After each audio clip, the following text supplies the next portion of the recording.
ये केस किसी कंप्लेंट से शुरू नहीं हुआ,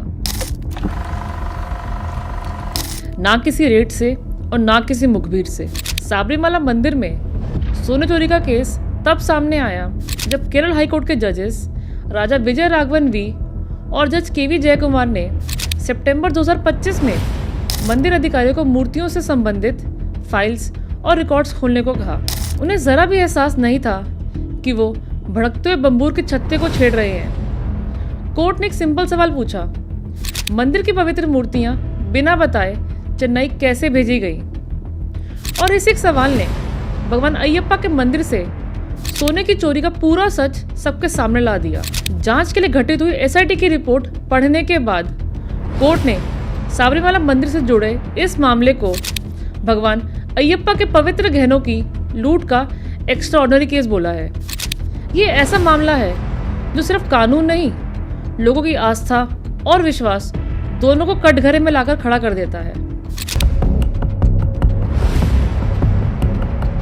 साबरीमाला मंदिर भारत के सबसे समृद्ध और अधिक दर्शन किए जाने वाले मंदिरों में से एक है। हर साल करोड़ों श्रद्धालु यहाँ आकर सिर्फ दर्शन नहीं बल्कि अपनी गहरी आस्था और विश्वास अर्पित करते हैं। ये केरल के वेस्टर्न घाट्स के घने जंगलों में स्थित भगवान अयप्पा को समर्पित है, जो नैष्ठिक ब्रह्मचारी के रूप में पूजे जाते हैं। मंदिर की काफ़ी वस्तुओं में सोना लगा हुआ है और इसी सोने को मिलजुल कर किए हुए एक ऑपरेशन के जरिए डाइवर्ट किया गया, जिसमें मंदिर के अधिकारी, इंटरमीडियरीज, निजी सुनार, बड़े व्यापारी और पॉलिटिकल लीडर्स वगैरह शामिल थे। ये चोरी सिर्फ गर्भगृह में गोल्ड प्लेटेड कॉपर शीट्स तक सीमित नहीं थी। कई पवित्र वस्तुओं से सोना निकाला गया। अभी तक के एस्टिमेशन के मुताबिक लगभग 4.5 किलो सोना गायब हो चुका है, लेकिन असली अमाउंट अभी भी क्लियर नहीं है। जांच अधिकारियों का मानना है कि ये सब कुछ उन लोगों के सामने हुआ जिन्हें मंदिर की सुरक्षा के लिए नियुक्त किया गया था। मंदिर अधिकारियों ने गड़बड़ी दर्ज करी, लेकिन फिर भी ये सब होने दिया। ये घोटाला बहुत बड़ा होने के लिए बनाया गया था, जिसको बहुत पहले ही रोक दिया गया है। साबरीमाला मंदिर की कुल संपत्ति तकरीबन 845 करोड़ रुपए है। मंदिर के पास 3000 किलो की सिल्वर होल्डिंग्स और 230 किलो की गोल्ड होल्डिंग्स हैं। हर साल श्रद्धालु तकरीबन 15 किलो सोना और 105 करोड़ रुपए कैश चढ़ाते हैं। इस स्केल के बाद भी ऐसी लापरवाही का होना एक बहुत बड़ा सवाल उठाता है। दान में दिए हुए सोने को अक्सर कॉपर प्लेट्स, दरवाजों, गहनों वगैरह पर प्लेट करवा दिया जाता है। इससे सोना बचा रहता है और मंदिर की शोभा भी बढ़ा दी जाती है।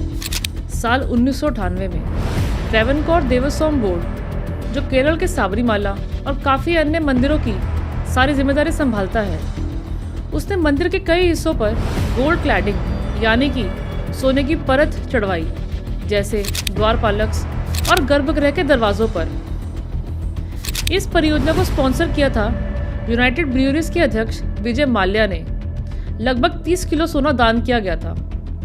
एक्सपर्ट्स के मुताबिक सिर्फ द्वारपालक्स पर ही तकरीबन 5 किलो सोना लगा दिया था और बाकी का मंदिर की अलग जगहों पर। 17 जून 2019 उन्नीकृष्णन पोटी, जिनको टेम्पल बोर्ड के काफ़ी अधिकारी जानते थे, उन्होंने नए सोने की परत करने का प्रस्ताव दिया। बोर्ड की मंजूरी के बाद 17 जुलाई को एस श्री कुमार, जो साबरीमाला के प्रशासनिक अधिकारी थे, उन्होंने मंदिर की मूर्तियां और द्वारपालक उन्नीकृष्णन को हैंडओवर करने के लिए मंजूरी दे दी।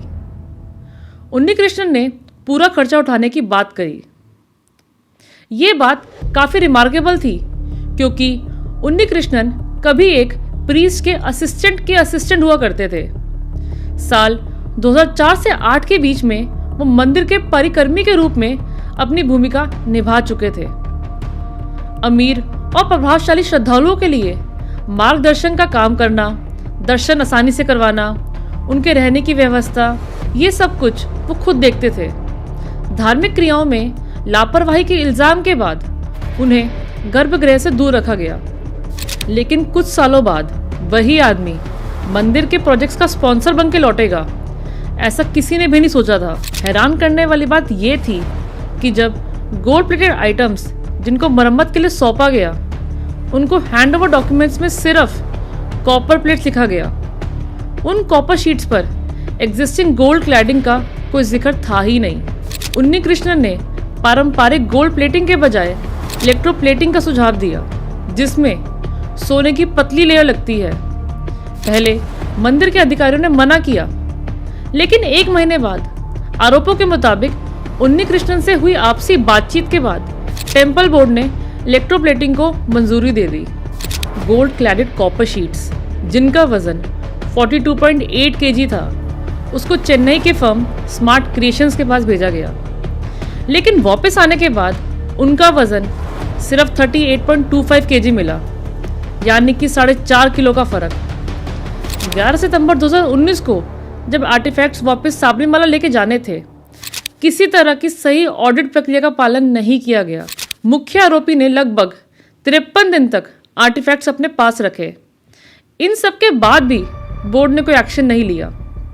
उल्टा 2025 में उन्नीकृष्णन को फिर से आर्टिफैक्ट्स की गोल्ड रीप्लेटिंग का काम दे दिया गया। रिपेयर के टाइम देवस्थानम मैनुअल के नियमों का उल्लंघन हुआ। काम मंदिर के बाहर हुआ, जबकि ये सब रिपेयर्स अनिवार्य रूप से मंदिर परिसर के अंदर होने थे। साथ ही जब वस्तुएं चेन्नई भेजने के लिए सौंपे गए, तब विजिलेंस ऑफिसर जिनका साथ होना ज़रूरी था, वो नहीं थे। चेन्नई में उन आर्टिफैक्ट से सोने की परत केमिकली स्ट्रिप की गई, फिर उन पर कॉपर चढ़ाकर वेट लॉस छुपाया गया। इसके बाद सोने की पतली लेयर बना के चढ़ा दी गई। निकाला गया सोना बल्लारी के ज्वेलर गोवर्धन रोदम को भेजा गया। कई गोल्ड आर्टिफैक्ट्स, जैसे कि पैनल्स जिसमें भगवान विष्णु के 10 अवतार दर्शाए जाते हैं, राशि चिन्ह, गर्भगृह के द्वार के ऊपर का पत्थर, प्रभा मंडलम, इन सबको जानबूझकर आधिकारिक दस्तावेजों में मामूली कॉपर शीट्स बताया गया, ताकि गहरी जांच पड़ताल से बचाया जा सके। निकाला हुआ सोना ना मंदिर के कोषागार में जमा हुआ और ना ही देवस्थानम की जानकारी में लाया गया। उस सोने को व्यक्तिगत संपत्ति की तरह ट्रीट किया गया। पर एक अहम सवाल था कि आखिर गायब हुआ 4.5 किलो सोना गया कहाँ? उन्हीं के पास 475 ग्राम सोना मिला और बाकी 2 आरोपियों के पास 576 ग्राम। एग्जैक्ट टोटल अभी तक एस्टिमेट हो रहा है। एसआईटी के मुताबिक आरजी राधाकृष्णन, जो उस टाइम वहाँ कमिश्नर और कीमती सामान की सुरक्षा के लिए नियुक्त अधिकारी थे, वो 29 से 30 अगस्त को स्मार्ट क्रिएशंस गए थे, जहाँ उन्होंने आर्टिफैक्ट्स का पहले और बाद का वजन जांचा। यहीं से टीडीबी ऑफिशियल्स के इन्वॉल्वमेंट की स्टार्टिंग हुई थी। इस केस में 13 गिरफ्तारियां हो चुकी हैं। उन्नीकृष्णन, मुख्य पुजारी कंदारारू राजेवारू, पूर्व पुजारी और सीपीएम नेता A Padma Kumar, Devasthanam commissioner N Vasu, executive officer Sudheesh Kumar, प्रशासनिक अधिकारी मुरारी बाबू, स्मार्ट क्रिएशंस के सीईओ पंकज भंडारी और बल्लारी के सुनार रोदम पंडू नागा गोवर्धन। लेकिन सबसे बड़ा सवाल ये है कि ये मामला आखिर सामने आया कैसे? 9 सितंबर 2025 केरल हाईकोर्ट ने तब इंटरवीन किया जब साबरीमाला के स्पेशल कमिश्नर ने डिवीजन बेंच को जानकारी दी कि द्वारपालक मूर्तियों की गोल्ड क्लैडेड कॉपर प्लेट्स को बिना प्रायर नोटिस के हटा दिया गया है। इसके बाद उनको चेन्नई भेजा गया, जबकि रूल ये था कि रिपेयर वर्क्स मंदिर परिसर के अंदर होने चाहिए, वो भी सख्त निगरानी में। ये सीधा 2023 में दिए हुए कोर्ट के ऑर्डर के खिलाफ था, जहां साफ बोला गया था कि मंदिर के गहनों पर किसी भी तरह की मरम्मत का काम करने से पहले स्पेशल कमिश्नर को सूचित करना अनिवार्य है। 2019 में आर्टिफैक्ट्स पर स्मार्ट क्रिएशंस द्वारा हुए गोल्ड प्लेटिंग को 40 साल की वारंटी के साथ भेजा गया था, लेकिन 6 साल बाद 2025 में ही जब डिफेक्ट्स आए तो टेम्पल बोर्ड ने सारी वस्तु उसी सेम कंपनी को वापस दे दी। इसका खर्चा फिर से उन्नीकृष्णन ने उठाने की बात करी थी। हाई कोर्ट ने बोर्ड के इस फैसले पर सवाल उठाते हुए रिपेयर्स रुकवाने का ऑर्डर दिया और साथ ही आइटम्स वापस करने को बोल दिया। जैसे जैसे जांच तेज होती गई, पहले के गोल्ड प्लेटिंग कामों और बिना वजह हुए नुकसानों से जुड़ी जानकारी सामने आने लगी, जिसके बाद अदालत ने गहरी जांच के आदेश दे दिए। 6 अक्टूबर 2025 केरल हाई कोर्ट ने स्पेशल इन्वेस्टिगेशन टीम अपॉइंट करी। इस एसआईटी द्वारा गैदर किए गए टेम्पल रिकॉर्ड्स, फोटोग्राफ्स, डॉक्यूमेंट्स को जांचने के बाद ये पूरा मामला सामने आया। कोर्ट ने इस एपिसोड को हाइस्ट और प्लंडरिंग ऑफ गोल्ड कहा।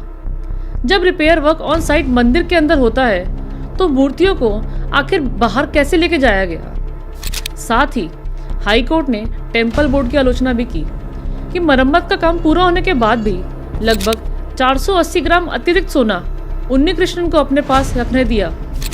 2019 के एक ईमेल में उसने ये सोना एक लड़की की शादी के लिए इस्तेमाल करने की अनुमति मांगी थी।